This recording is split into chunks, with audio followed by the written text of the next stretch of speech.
Madame, Monsieur, bonsoir et bienvenue au 19h de ce 5 mars. À la une de l'actualité, le président de la République décerne la médaille de l'Ordre du Mérite National au rang Achir à la mission algérienne ayant participé au sauvetage en Turquie et en Syrie.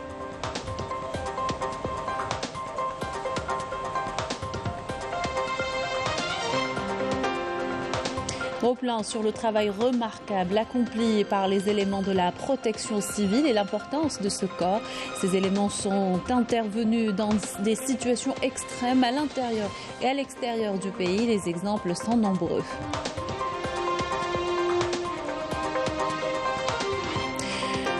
Unités à Biskra certifiées pour vendre à des marchés européens et américains.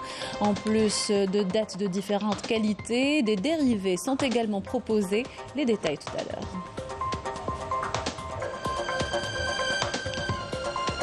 Nous irons à Raddeya, au marché de Bni Yezgen précisément, où le commerce se fait toujours à la criée, une tradition séculaire perpétuée dans la région.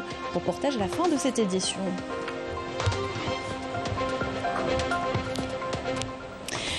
Bienvenue à tous, heureuse de vous retrouver. Je vous le disais en titre, le président de la République, Majid Tebboune, chef suprême des forces armées, ministre de la Défense nationale, a présidé ce dimanche au Centre international des conférences la cérémonie de distinction de la mission algérienne dépêchée en Turquie et en Syrie pour participer aux opérations de sauvetage des sinistrés du séisme qui a frappé la région le 6 février dernier.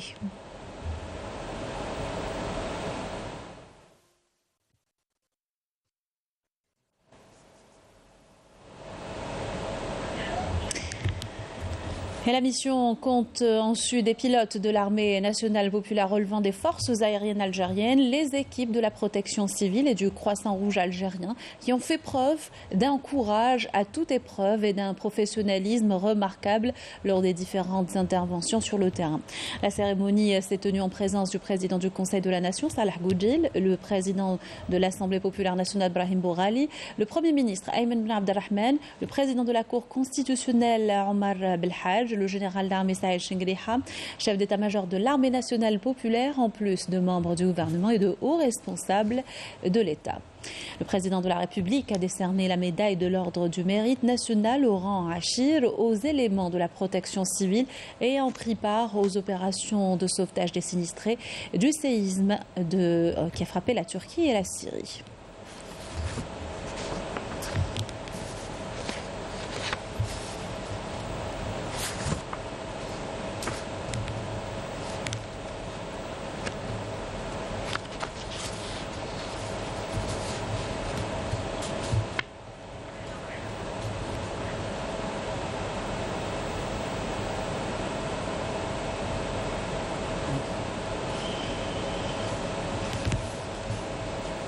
Le président de la République a décerné la médaille de l'Ordre du Mérite National au rang de Achir à des éléments des forces aériennes algériennes de l'armée nationale populaire.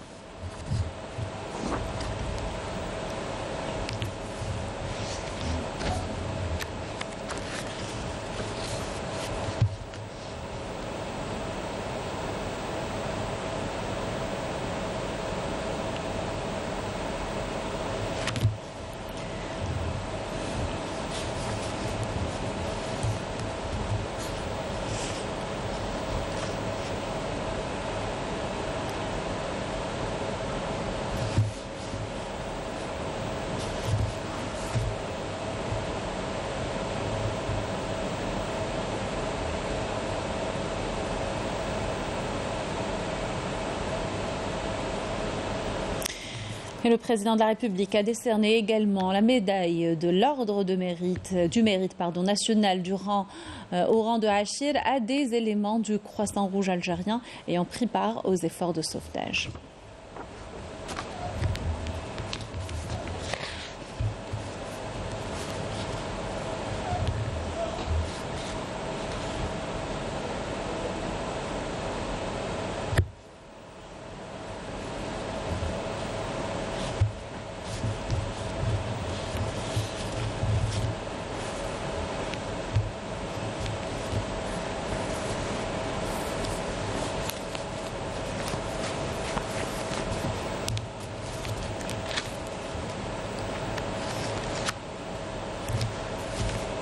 De hauts responsables de l'État ont également participé à la remise de médailles de l'Ordre du Mérite national au rang de Hachid, décerné par le président de la République. Il s'agit du président du Conseil de la Nation, Saleh Goudjil, le président de l'Assemblée populaire nationale, Brahim Bourali, le Premier ministre, Ayman Ben Abdelrahman, le président de la Cour constitutionnelle, Omar Belhadj, le général d'armée, Saïd Chengriha, chef d'état-major de l'ANP, et le ministre de l'Intérieur, des collectivités locales et de l'aménagement du territoire, Brahim Merad.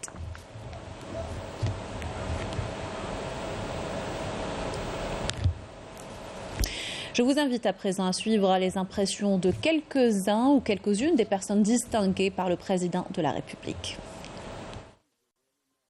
التكريم الكبير الذي حظينا به من طرفه ما هو إلا عرفان على المجهودات المبذولة من طرف قوات الجيش الوطني الشعبي عامة وقوات الجوية خاصة فخلال الأزمة التي ضربت أشقائنا في سوريا وفي تركيا. في هذا الصدد ما لي نقول شكرا لكم. شكرا رئيس الجمهورية على تكريمه العظيم الذي شيئا ترسخ في قلوبنا راح يبقى للمستقبل من جيل لجيل كنبذة الشباب الجزائر وحاجة احنا بشرف كبير أن اليوم نتفكر بليك قمنا بتقديم مساعدات لإخواننا سوريا. كان لي شرف كبير أني أكرم من طرف الرئيس الجمهورية بهذا الدرجة العاشر. نشكره يعني وأشعر بفخر كبير يعني على هذا التكريم وبمزيد مواصلة إن شاء الله. حظينا بتكريم من طرف السيد رئيس الجمهورية بعد المجهودات المبذولة في عمليات البحث والإنقاذ في دولة سوريا وتركيا. كل الشرف والافتخار بهذا التكريم اللي تعرف أنه المجهودات ما راحتش سدى ولقينا صدى وتكريم من طرف أعلى سلطة في البلاد المتمثلة في السيد رئيس الجمهورية. هذا التكريم هذا هو شرف لي شخصيا وبصفة خاصة يعني والجيش الوطني الشعبي بصفة عامة نهديه كامل الطاقم اللي كان معايا وساعدني لتنفيذ المهام هذه اللي هي تدخل في إطار يعني المساعدات الإنسانية من الجزائر إلى سوريا. الحمد لله اليوم قدم لنا رئيس الجمهورية وسام الاستحقاق اللي نهديه للجزائريين كاع يتيك باسكو الجزائريين هما اللي دعمونا تانيك وتحياتي لكم والحمد لله رب العالمين شرفنا بلادنا. C'est un travail remarquable qui a été accompli par les éléments de la protection civile en Syrie et en Turquie. Et c'est un travail indéniable et l'importance de ce corps au sein de la société n'est plus à prouver. Les premiers arrivés sur les lieux des accidents de toutes sortes, mais aussi lors de situations de crise et de catastrophes à l'intérieur et à l'extérieur du pays. Et les exemples sont nombreux. Yanis Saïd Belkacem. Séisme, incendie, inondation, accidents domestiques ou de la circulation, les éléments de la protection civile algérienne sont toujours mobilisés pour assurer leur mission de sauvetage. Une mission noble qu'ils accomplissent souvent au péril de leur vie. Ils étaient là lors des derniers incendies qui ont ravagé plusieurs wilayas du pays. Ils étaient également là lors du séisme de Boumerdes, des inondations de Bab el-Oued ou encore celle de Ghardaya. Les équipes de la protection civile algérienne répondent présents également dans le cadre de la solidarité internationale, comme ce fut le cas lors du dernier séisme qui a ébranlé la Turquie et la Syrie. Elles ont d'ailleurs été les premières à s'y rendre pour aider à extraire les victimes des décombres et apporter aide et assistance aux sinistrés. Elles ont été là lors des tremblements de terre au Mexique, en Arménie, en Inde, au Népal ou encore en Iran. Des feux de forêt qui ont ravagé le sud de la France et de l'explosion de Beyrouth de 2014. Toujours en première ligne, avant par la sensibilisation, pendant et après les crises qu'elles affrontent de manière efficiente grâce à leur formation de qualité, des moyens dont ils disposent, une organisation sans faille et une longue expérience. Les éléments de la protection civile se sont distingués à l'échelle internationale par la qualité de leur intervention, leur ténacité et leur courage. Un parcours exemplaire qui leur a valu d'être classés premiers en termes de gestion des opérations de secours en Turquie et en Syrie par le groupe international de recherche et de sauvetage INSARAG, loin devant la Turquie, la France ou encore la Russie. Voilà pour ce volet consacré à la distinction de la protection civile, mais aussi d'autres corps par le président de la République. Aux sources en eau à présent, plusieurs usines de dessalement d'eau de mer sont en cours de réalisation. Il s'agit d'une des alternatives adoptées par les autorités pour faire face au manque de pluviométrie. La station de Cap-Blanc à Oran, par exemple, est l'un des projets les plus importants. Sa livraison est prévue fin 2024. Fela Benour pour les détails. Avec une production de plus de 300 000 mètres cubes jour, le projet de la station de dessalement d'eau de mer de Cap-Blanc va permettre de répondre aux besoins des Oranais en eau potable. Ce projet est une décision du président de la République. Il sera bénéfique pour l'agriculture, mais aussi pour les habitants de toute la région, à savoir Ain Mouchent et les régions limitrophes. Actuellement, nous sommes dans la phase de terrassement, en attendant les plans des infrastructures de base. Tous les moyens ont été mis en place afin de réceptionner cette station dans les délais fixés. Des délais de réalisation fixés à 28 mois et confiés aux filiales du groupe Sonatrach, à l'instar des 4 autres projets lancés dernièrement à Béjaïa, Tipaza, Tarf et Boumerdes. La station de Cap-Blanc est un projet très attendu par les habitants d'Oran. Elle va mettre fin à la crise de l'alimentation en eau potable dans toute la région. La station de Mokhtar, qui produit actuellement 350 000 mètres cubes jour, ne suffit plus face à la demande qui dépasse plus de 500 000 mètres cubes. Le projet de dessalement d'eau de mer de Cap-Blanc fait partie du programme complémentaire d'urgence adopté par les pouvoirs publics. Ceci s'ajoute aux 12 autres projets en cours de réalisation devant satisfaire 60% des besoins en eau potable du pays à l'horizon 2030. À la découverte de la société des ciments d'Ain Touta Betna, filière du leader JICA, elle alimente une grande partie du marché national. Sa main-d'œuvre locale qualifiée permet une production allant jusqu'à 2 millions de tonnes de ciment par an et a exporté près de 12 000 tonnes de clinker vers l'Italie. Rina Lerari. D'une capacité de production de 2 millions de tonnes de ciment annuellement, la société des ciments d'Ain Touta Simmat dans la wilaya de Betna alimente plusieurs wilayas de l'est du pays en ciment et en clinker grâce à une main-d'œuvre locale hautement qualifiée. Des matériaux de construction que l'entreprise exporte depuis quelques années déjà. Nous exportons du clinker régulièrement. Nous avons une main-d'œuvre 100% algérienne qui veille à la bonne marche de l'usine et ce, dans les normes internationales. La cimenterie a pu se forger une place dans les marchés internationaux en exportant pas moins de 12 000 tonnes de clinker vers l'Europe. Le clinker produit dans cette usine est de qualité supérieure et peut être utilisé dans la fabrication de différents types de ciment tels que le ciment de Portland, composier.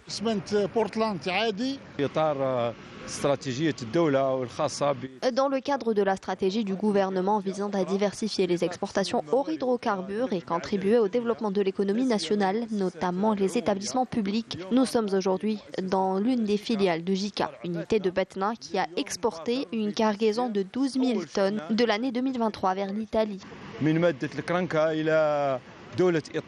Avec un volume des exportations de près de 12 millions de dollars en 2022, cette cimenterie ambitionne de répondre aux besoins du secteur du bâtiment en matière de ciment, gravier et clinker et vise également à accroître ses exportations vers de nouveaux marchés, notamment le marché africain.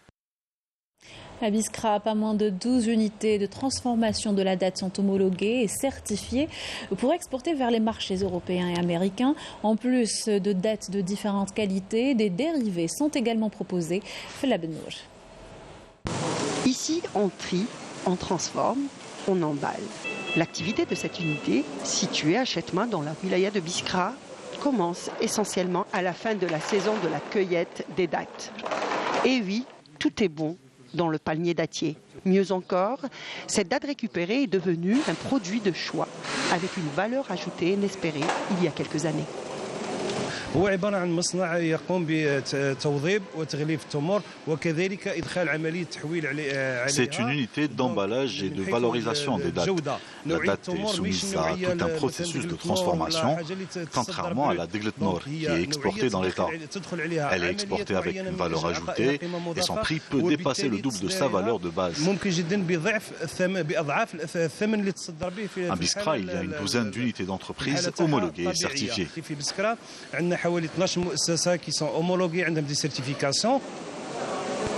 Pour Pour les valoriser, ces dattes asséchées passent par le calibrage, le lavage, avant d'être stérilisées durant 3 jours pour être fumées par la suite. Cette dernière étape leur donne l'aspect et le goût exceptionnels. Résultat des courses, une date sans noyau très convoitée à l'étranger.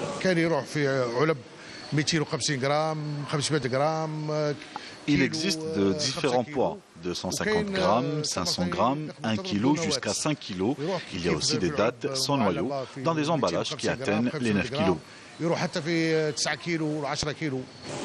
Plus de 1000 tonnes de dattes partent d'ici, vers notamment les marchés européens. L'entreprise emploie 250 personnes qui travaillent à plein temps toute l'année. Notre unité dispose d'une certification internationale, à savoir FSSC 22000, attribuée par une entreprise allemande. Nous exportons vers la France, l'Italie et la Hollande. Nous avons même pu pénétrer le marché américain. Pâte à tartiner, sirop et miel de date, la mélasse, chocolat, confiserie et d'autres produits. Autant de dérivés sont produits à partir de cette date génératrice de richesse. Et c'est sous le slogan « La prévention pour une santé meilleure, agissons ensemble » que s'ouvre la Semaine nationale de la prévention. Le ministre de la Santé a annoncé 22 programmes tracés en vue de promouvoir la qualité des prestations fournies aux malades et accent sur la prévention. Celle-ci assure à la société une protection suffisante et apporte au pouvoir public une vision claire, a-t-il annoncé. L'événement s'étalera jusqu'au 11 mars dans tous les établissements de santé du pays. Ouverture ce matin à Alger des réunions périodiques des coordinateurs de l'Union de radiodiffusion des États arabes, l'ASBU. Le ministre de la Communication a mis en avant le bond remarquable enregistré en matière d'échange d'informations et de programmes entre les médias arabes en 2022. Il a notamment évoqué la couverture médiatique des travaux du sommet arabe tenu en novembre dernier à Alger. Mohamed Bouslimani a annoncé à l'occasion le lancement d'une plateforme numérique ASBU Exchange pour faciliter la circulation de l'information. Et cette rencontre de solidarité avec le peuple sahraoui, organisée par l'Union nationale des femmes algériennes, avec la présence de l'ambassadeur de la race en Algérie, Abdelkader Taleb Omar, et de la militante française des droits de l'homme, Claude Mangin. Cette dernière est en visite de 10 jours dans le pays. Mangin est longuement revenu sur la situation désastreuse des prisonniers politiques sahraouis, notamment ceux du groupe Gday Mizik, qui croupissent dans les prisons marocaines depuis plus de 10 ans. L'épouse du prisonnier politique sahraoui Naama Asfari a également dénoncé l'interdiction pour les militants des droits de l'homme à rendre visite au peuple sahraoui dans les territoires occupés. Je vous invite à écouter ces propos recueillis par Yamina Saïdji.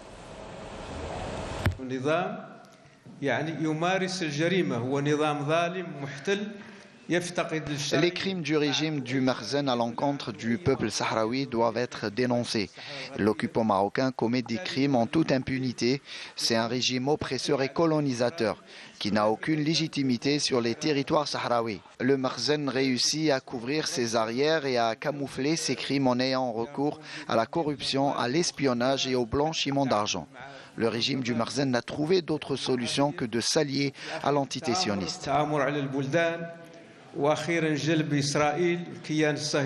Je suis ici pour porter haut et fort la parole des prisonniers politiques sahraouis, dont mon mari, qui sont en prison pour des peines allant de 20 ans à perpétuité après l'affaire de Gday Mizik. Et ensuite, je suis aussi le porte-parole de tous les Sahraouis qui sont dans les camps de réfugiés à Tindouf et aussi tous ceux qui sont enfermés dans la prison à ciel ouvert qu'est le Sahara occidental occupé par le Maroc depuis 1975. Donc toute puissance coloniale a le désir d'invisibiliser un peuple pour qu'il n'existe pas, pour dire qu'il n'y a pas de peuple. Et d'ailleurs, c'est tout à fait la politique de Mohamed VI et du Marzen, puisqu'il croyait avoir convaincu le monde qu'il n'y a pas de Sahraouis, que les Sahraouis sont des Marocains. Or, avec l'affaire de Gday Mizik, 20 000 hommes, femmes et enfants qui se sont levés pendant un mois ce peuple sahraoui a montré qu'il existait bel et bien et qu'il avait droit à son autodétermination, à son indépendance. Dans une allocution prononcée lors de la 52e session du Conseil des droits de l'homme de l'ONU, le représentant permanent de l'Algérie auprès de l'Office des Nations Unies et des organisations internationales en Suisse a réaffirmé l'importance qu'attache l'Algérie aux résolutions du Conseil de sécurité et de la Cour internationale de justice concernant la question du Sahara occidental. Je vous invite à écouter l'ambassadeur Lazhar Souel. الرئيس إن الجزائر تجدد التأكيد على أهمية ما سبق أن أصدره مجلس الأمن الدولي من قرار. Monsieur le Président, l'Algérie réaffirme son attachement aux résolutions du Conseil de sécurité et aux jurisprudences et autres avis consultatifs de la Cour internationale de justice concernant le territoire du Sahara occidental occupé par le Maroc, lesquels considèrent tous que le conflit est une question de décolonisation dont le règlement passe inéluctablement par l'application du principe de l'autodétermination. Toujours lors de cette session, plusieurs pays ont réaffirmé leur soutien au droit du peuple sahraoui à l'autodétermination et à l'indépendance. Ils réaffirment également leur ferme rejet de la répression du Marzen que subissent les Sahraouis en violation totale de leurs droits au su et à la vue de toute la communauté internationale. Du nouveau, concernant le Maroc Gate, le Parlement européen décide de se constituer partie civile contre le Marzen.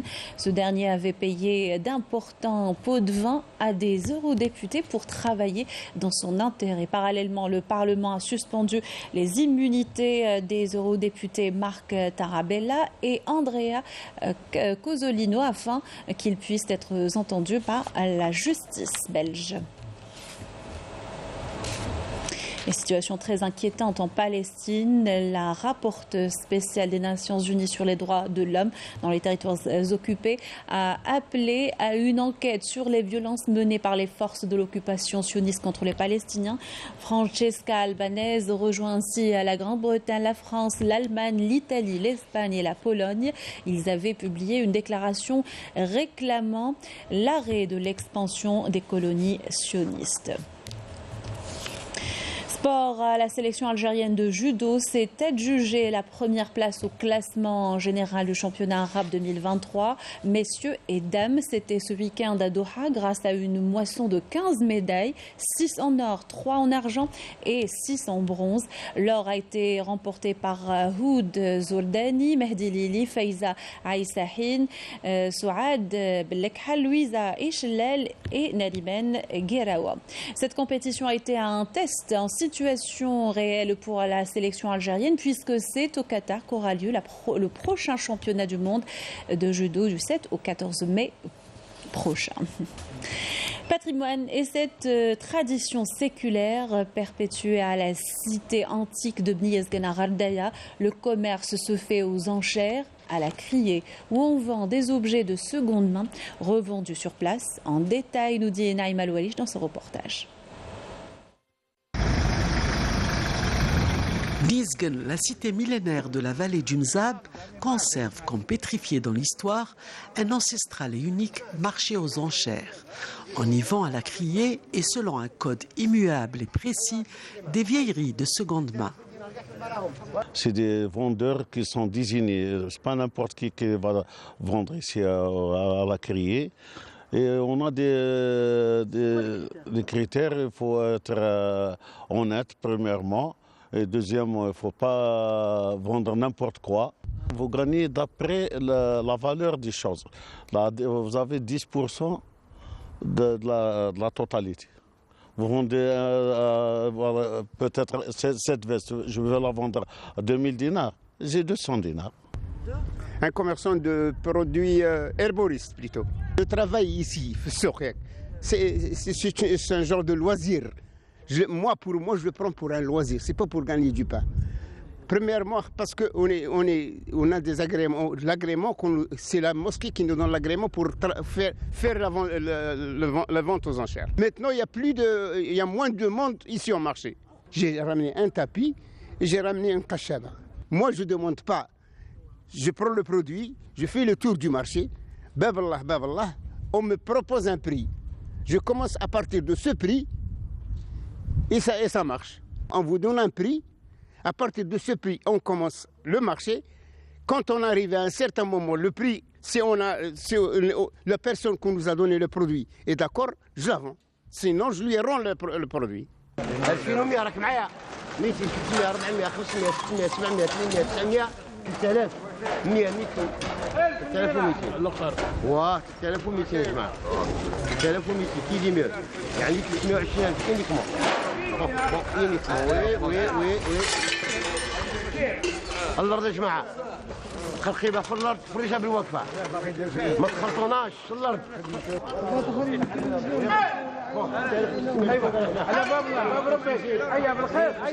Le vendeur, qui est aussi commissaire-priseur, propose un lot d'objets disparates qu'une connaissance lui suggère de mettre en vente, et au premier prix lancé dans l'air pur du Qsar, des clients renchérissent avec 50 ou 100 dinars dès que le lot complet atteint les 1000 dinars. شحال هاد البقالات هذوك 200000 ايوا 40000 نديهم الله يربح. Ce gars-là a acheté tout un lot qu'il revend au détail. Ce porte-épice qu'il vend m'a attiré, alors je l'ai acheté à 400 dinars. Ce marché antique se déroule tous les jours, entre l'Asr et le Maghreb, sauf vendredi et samedi et les jours fériés. En plus de faire de petites affaires et de prendre l'air, sur cette place, on se repose, on papote et l'on retrouve même des amis perdus de vue. Avec ceci, nous arrivons à la fin de notre journal. Merci de l'avoir suivi. Excellente soirée sur Canal Al Jazeera.